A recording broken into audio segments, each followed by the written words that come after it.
Dan pada hakikatnya ilmu ini adalah sesuatu yang sifatnya lahiriah. Ketika manusia sudah sampai pada akhir hayatnya, mendekati finish, maka mereka akan melepaskan segala ilmunya dan hanya ingin kembali ke sisi Allah Subhanahu wa Ta'ala.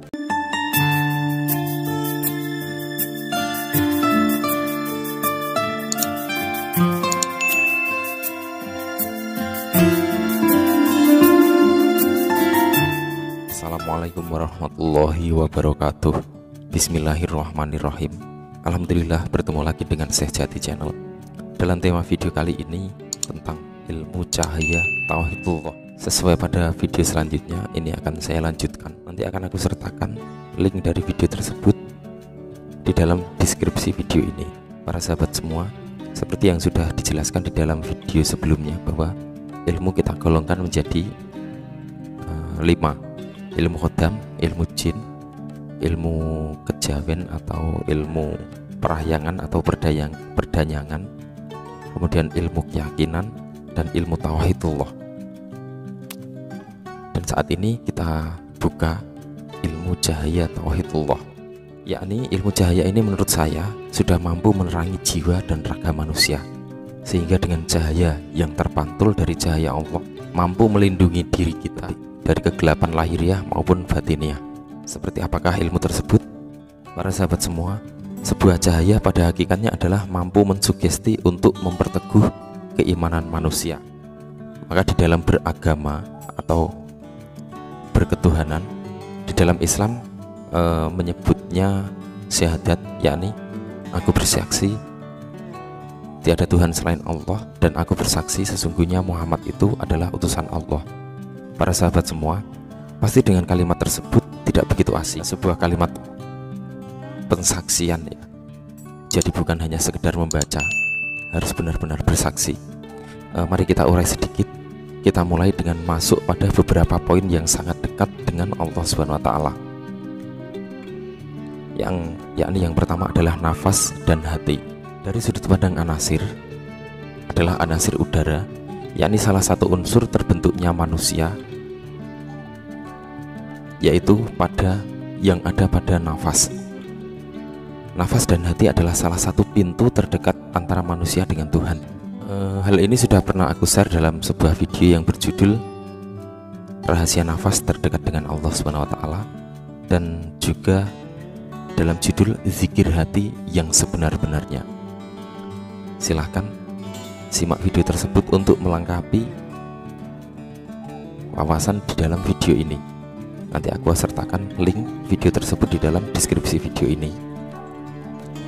Jadi pada saat nafas difokuskan pada inti hati, lalu dikunci dengan keyakinan yang sangat tinggi, maka udara inilah yang akan jadi awal terlahirnya kehidupan. Di sini manusia sudah mampu menyaksikan penciptaan awal kehidupan atau syahadat sejati, bersaksi untuk meneguhkan iman kita. Udara sejati dan air sejati, atau sebaliknya, air sejati dan udara sejati, kedua elemen yang bercampur dalam wadah hati yang suci dan kosong akan mengawali terbentuknya sebuah ciptaan. Para sahabat semua, kita lihat sebuah ibarat adalah kompresor. Jika kompresor ini diisi dengan udara yang sangat banyak dan padat sekali di dalamnya, maka pasti setelah tertimbun sampai beberapa jam atau mungkin sampai pagi harinya akan dingin dan berair. Begitu pula dengan teknik pernafasan. Dengan pelatihan pernafasan, mungkin tarik nafas dan tahan nafas di pusat hati atau inti hati, maka di sini dengan adanya udara yang selalu tertahan di dalam hati dan bertahan atau mampu menjadikan cahaya atau api.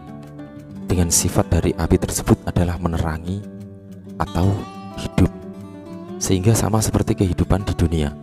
Dengan adanya sang surya, semua terjadi kehidupan seperti sekarang ini. Maka tanpa itu, tanpa surya, tanpa matahari, pohon, hewan, dan lain-lain tidak akan mampu hidup tanpa matahari atau api atau cahaya. Dengan hidupnya hati atau terangnya hati, dengan kalimat-kalimat spiritual atau kalimat Allah dan yang lain, maka kita akan mampu mengaplikasikan keempat sifat keagungan. Dengan adanya udara yang tertahan di dalam hati, saat praktek tahan nafas, ini akan menjadikan ikatan kesatuan seluruh kehidupan seperti di dunia. Tanpa udara, maka batu akan melayang, tumbuhan tak akan dapat tumbuh, manusia akan mati, bahkan tulang belulang pun lepas. Pada intinya, dengan kita melatih nafas bertahan di dalam hati dengan lafaz-lafaz Allah, dengan kalimat-kalimat spiritual, maka ini akan menjadikan kita memiliki kehendak, kuasa, dan cipta Allah di diri pribadi kita. Dan untuk mencapai kehendak tersebut, kita harus berlatih minimal 7 kali tarikan nafas yang dikunci dalam ulu hati atau pusar hati. Dan begitu juga dengan kuasa dan cipta. Pada setiap tahan nafas, alirkan ke seluruh sendi-sendi tubuh lengkap dengan unsur-unsurnya, seluruhnya seperti tangan, kaki, mulut, dan organ-organ tubuh yang lain. Maka ini akan teraliri cahaya kehidupan yang menerangi seluruh organ, dan cahaya tersebut berasal dari hati. Maka yakinlah seluruh organ akan terselimuti oleh cahaya dan menerangi di sekitar kita. Dan cahaya inilah yang akan melindungi kita dari dimensi astral yang mampu mengganggu manusia dan menyelimuti keutuhan diri manusia dengan cahaya dari kehendak, kuasa, dan cipta Tuhan di diri pribadi manusia. Dan semoga ini mampu menjadikan kebaikan dan meneguhkan keimanan kita terhadap Allah Subhanahu wa Ta'ala. Amin. Wallahu a'lam bishawab.